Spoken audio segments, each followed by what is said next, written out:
And now we come to the book of Leviticus. Leviticus is one of the strangest books of the Bible. What is it about? It's about holiness.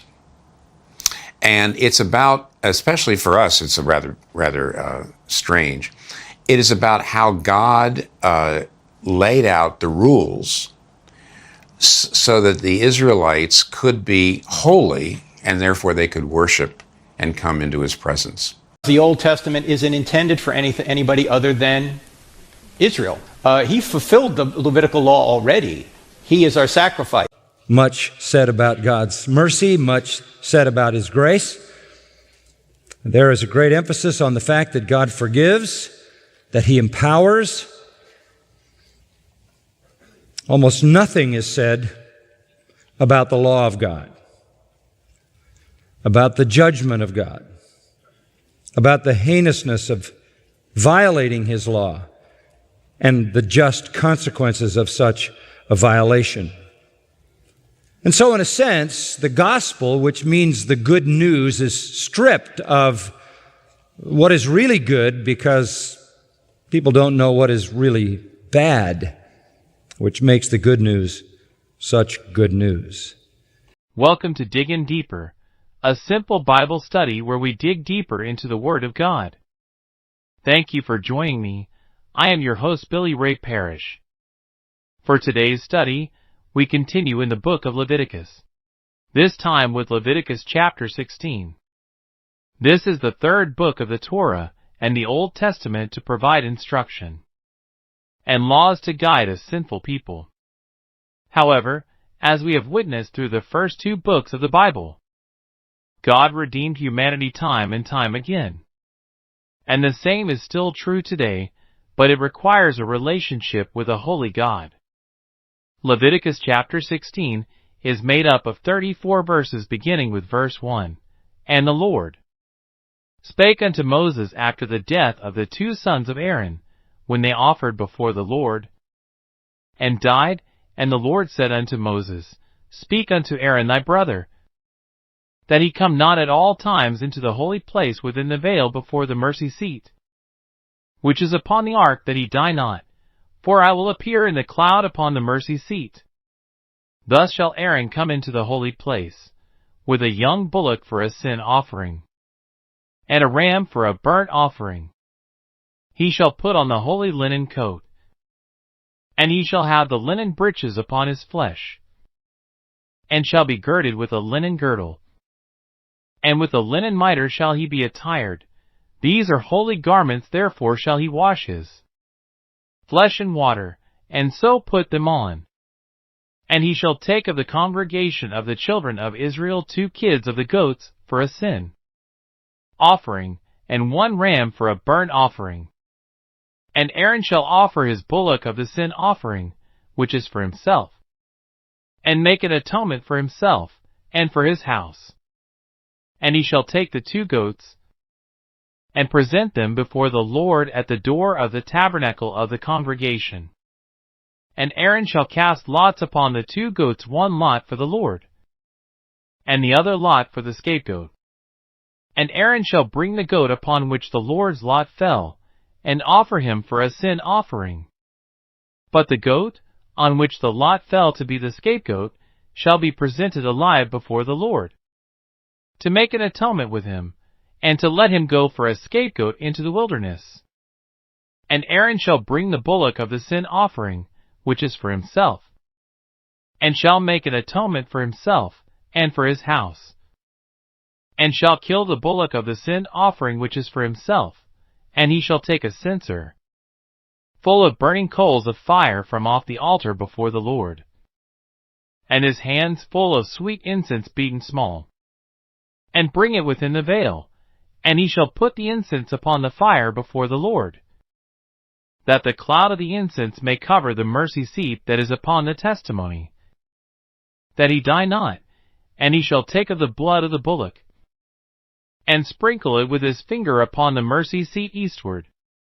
And before the mercy seat shall he sprinkle of the blood with his finger 7 times. Then shall he kill the goat of the sin offering, that is for the people, and bring his blood within the veil. and do with that blood as he did with the blood of the bullock, and sprinkle it upon the mercy seat, and before the mercy seat, and he shall make an atonement for the holy place, because of the uncleanness of the children of Israel, and because of their transgressions and all their sins.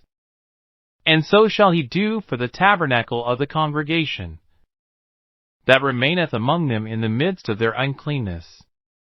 And there shall be no man in the tabernacle of the congregation when he goeth in to make an atonement in the holy place, until he come out, and have made an atonement for himself, and for his household, and for all the congregation of Israel. And he shall go out unto the altar that is before the Lord, and make an atonement for it, and shall take of the blood of the bullock, and of the blood of the goat, and put it upon the horns of the altar round about. And he shall sprinkle of the blood upon it with his finger 7 times, and cleanse it, and hallow it from the uncleanness of the children of Israel. And when he hath made an end of reconciling the holy place, and the tabernacle of the congregation, and the altar, he shall bring the live goat, and Aaron shall lay both his hands upon the head of the live goat, and confess over him all the iniquities of the children of Israel, and all their transgressions and all their sins, putting them upon the head of the goat, and shall send him away by the hand of a fit man into the wilderness, and the goat shall bear upon him all their iniquities unto a land not inhabited. And he shall let go the goat in the wilderness.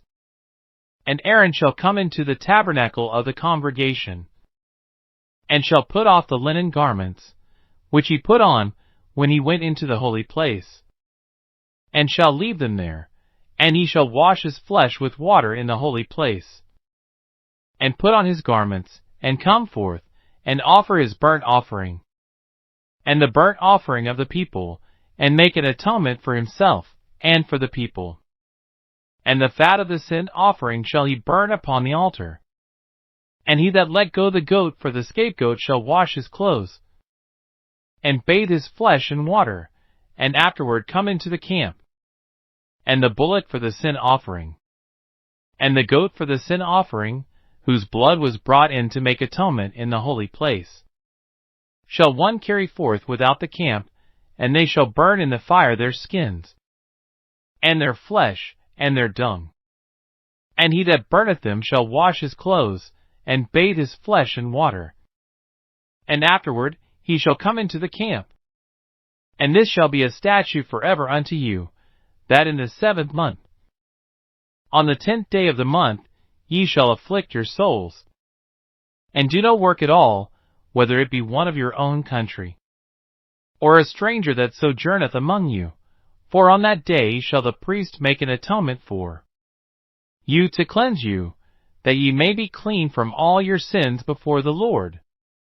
It shall be a Sabbath of rest unto you, and ye shall afflict your souls, by a statute forever. And the priest whom ye shall anoint, and whom he shall consecrate to minister in the priest's office in his father's stead, shall make the atonement, and shall put on the linen clothes, even the holy garments, and he shall make an atonement for the holy sanctuary. And he shall make an atonement for the tabernacle of the congregation, and for the altar. And he shall make an atonement for the priests, and for all the people of the congregation. And this shall be an everlasting statute unto you, to make an atonement for the children of Israel for all their sins once a year. And he did as the Lord commanded Moses. Leviticus Chapter 16, verse 1, marks the beginning of the instructions for the Day of Atonement, also known as Yom Kippur, a yearly ritual where the high priest entered the Holy of Holies to make atonement for the sins of the people after the death of Aaron's sons. This was a solemn annual event where the high priest entered the most holy place, the tabernacle, later the temple, to make atonement for the sins of the people. Verse 2 instructs Aaron, the high priest, not to enter the most holy place behind the veil at any time, but only on the Day of Atonement, as God's presence is revealed in a cloud above the ark's cover. Verse 3 instructs Aaron, the high priest, on how to enter the most holy place, or the Holy of Holies, on the Day of Atonement, requiring him to bring a bull for a sin offering and a ram for a burnt offering. Before entering the most holy place, Aaron was to perform specific rituals, including bringing sacrifices. The verse specifies that Aaron must bring a bull for a sin offering, representing atonement for his own sins and the sins of his household. Additionally, he must bring a ram for a burnt offering, symbolizing his complete dedication and offering to God. Verse 4 provides instructions for the Day of Atonement, and instructs the high priest to wear the sacred linen tunic, linen undergarments, a linen sash, and a linen turban, signifying humility and purity as he approaches God to offer atonement for the sins of the people. According to the instructions, the high priest is to wear the holy linen coat, or tunic, linen undergarments, a linen sash, and a linen turban. These garments are a symbol of the priest's role and the holiness required when approaching God.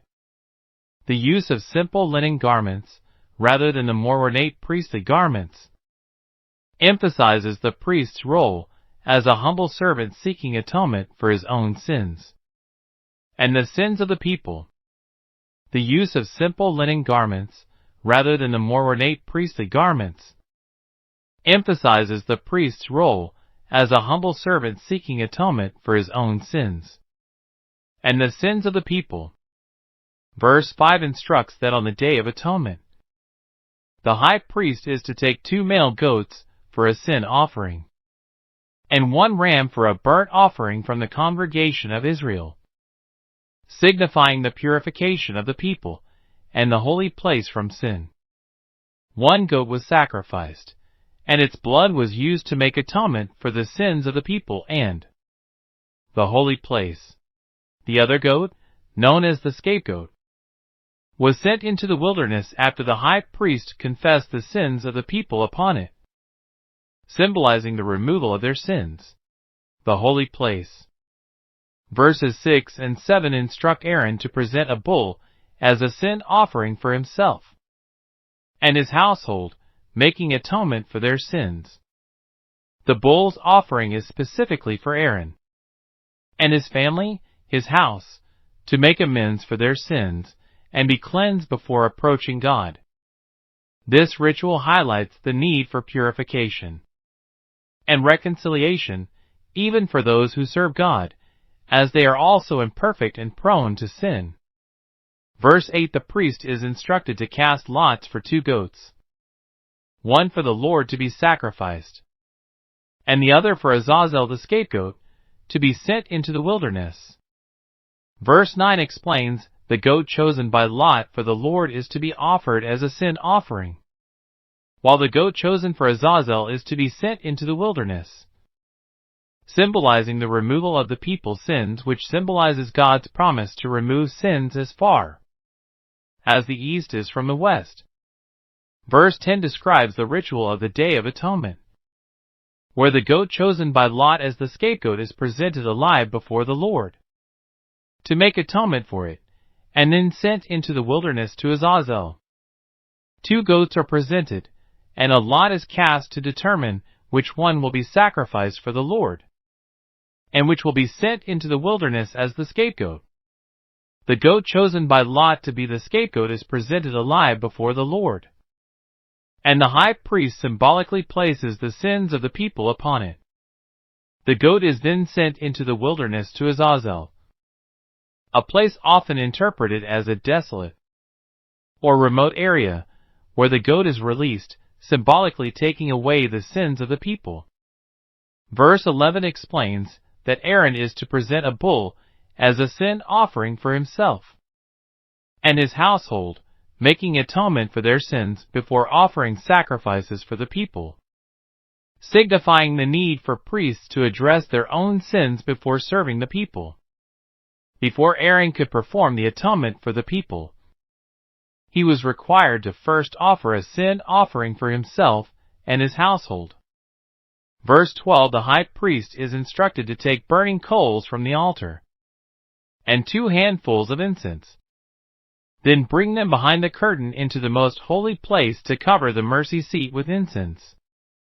Smoke, signifying God's presence and atonement. The burning coals represent the fire of God's presence, and the incense represents the prayers and pleas of the people. The mercy seat was a cover over the Ark of the Covenant, symbolizing God's throne, and the place where God's presence dwelled. Verse 13 instructs the high priest to burn incense on the fire before the Lord, ensuring the cloud of incense covers the mercy seat, the lid of the Ark of the Covenant, thereby protecting him from death and symbolizing God's presence and the need for atonement. Verse 14, the high priest is instructed to take some of the bull's blood and sprinkle it with his finger on the mercy seat, and then sprinkle some of it 7 times before the mercy seat, signifying the atonement for the sins of the people and the cleansing of the holy place. Verse 15, the high priest, after offering the bull's blood, is instructed to slaughter a goat for the people's sin offering, and use its blood in the same way, sprinkling it on and in front of the mercy seat to make atonement for the holy place.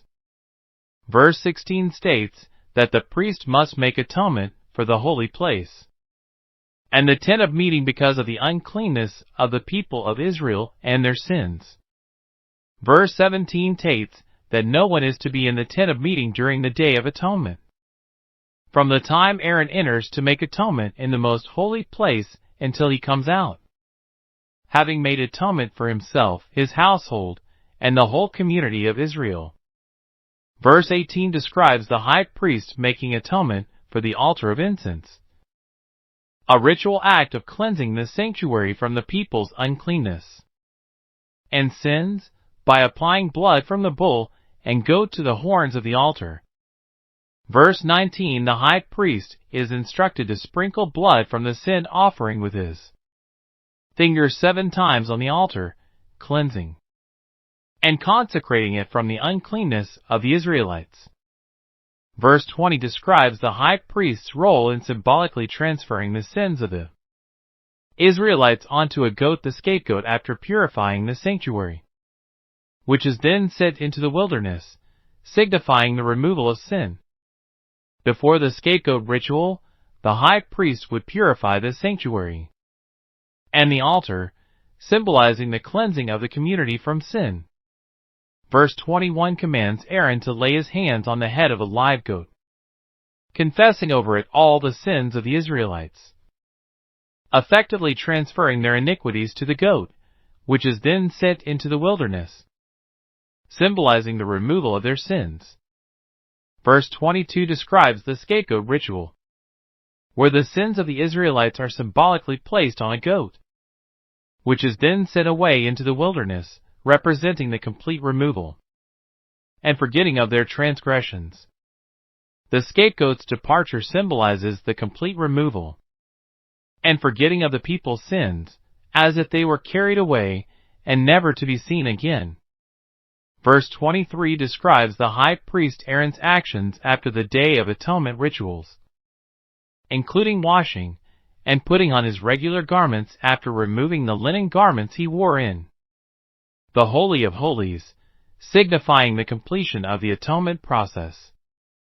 Verse 24, after performing the Day of Atonement rituals, is instructed to wash himself in the holy place, and then put on his regular garments, signifying a return to his normal priestly duties after the unique tasks of that day. Verse 25 instructs that the fat of the sin offering, both the bullock and the goat, should be burned on the altar, a ritual act symbolizing the completeness of Yahweh's acceptance of the penitent. And verse 26 instructs that the person who released the goat for Azazel the scapegoat must wash their clothes and bathe their body in water before returning to the camp, signifying ceremonial purification after handling the sin-bearing goat. Verse 27 instructs that the bull and goat used for the sin offering, whose blood was used to make atonement in the most holy place, must be taken outside the camp and their hides, flesh, and intestines burned. Verse 28 mandates that the person who burns the sin offering carcasses must wash their clothes and bathe their body in water before returning to the camp, signifying purification after handling the sin offering. Verse 29 mandates a solemn fast and cessation of all work on the 10th day of the 7th month for both native-born Israelites and foreign residents, as a permanent statute for atonement and cleansing from sins. Verse 30 explains the depth of God's mercy and grace. It also calls people to trust in Jesus as their perfect sacrifice. Verse 31 mandates a day of complete rest, fasting, and humility, a permanent law for the Israelites. Verse 32 explains the priest who is anointed and ordained to succeed his father as high priest will perform the atonement ritual, putting on the sacred linen garments. The verse indicates that the high priest will be the successor to his father, highlighting the hereditary nature of the high priesthood. Verse 33 instructs the high priest to make atonement for the holy sanctuary, the tent of meeting, and the altar, as well as for the priests and all the people of the community. Here, it is emphasized the need to cleanse the sacred spaces, including the Holy of Holies, the tabernacle, and the altar, from the uncleanness caused by the sins of the people. Verse 34 establishes the Day of Atonement as a permanent annual ritual, where atonement for the sins of the Israelites is made once a year, as commanded by the Lord to Moses. What we learned: the Day of Atonement was a unique and important ritual in the Old Testament. It was a time for the people to acknowledge their sins and to seek God's forgiveness. It serves as a reminder of the need for humility and reverence when approaching God. Aaron, as the high priest, was the only one allowed to enter the Holy of Holies, and only once a year on the Day of Atonement. The entire ritual of Leviticus Chapter 16, including the entry of the high priest into the Holy of Holies, was a symbolic representation of God's judgment and forgiveness, and the need for atonement for sin. These offerings were crucial for the atonement process, as the blood of the sin offering was used to cleanse the most holy place and the altar, and the burnt offering represented the people's dedication to God. The sacrifices, particularly the sin offering, are often interpreted as foreshadowing the ultimate sacrifice of Jesus Christ, who atoned for the sins of humanity. The use of linen, a simple and pure material, further emphasizes the importance of humility and purity in approaching God. Some interpretations see the high priest's actions on the Day of Atonement, including the simple linen garments, as a foreshadowing of Jesus Christ, the ultimate high priest, who laid aside his glory and took on human form to atone for the sins of humanity. The bull sacrifice, along with other rituals in Leviticus Chapter 16, is seen as a type or foreshadowing of Christ's sacrifice on the cross, where he atoned for the sins of all humanity, according to BibleRef.com, verse 8. Or cast lots for 2 goats. Verse highlights God's provision for atonement for sin through symbolic actions, which point forward to the ultimate sacrifice of Jesus Christ. Verse 9 describes a powerful symbol of God's forgiveness and the cleansing of sin, and it is seen as a foreshadowing of the sacrifice of Jesus Christ. This entire ritual is a symbolic representation of atonement, where the sins of the people are transferred to the goat and then removed, allowing for a renewed relationship with God. The scapegoat ritual is often seen as a foreshadowing of Jesus Christ, who is the ultimate sacrifice that atones for the sins of humanity. In verse 11, the bull, as a sin offering, symbolized the priest's need for forgiveness and purification, emphasizing that even those in positions of authority were not exempt from sin.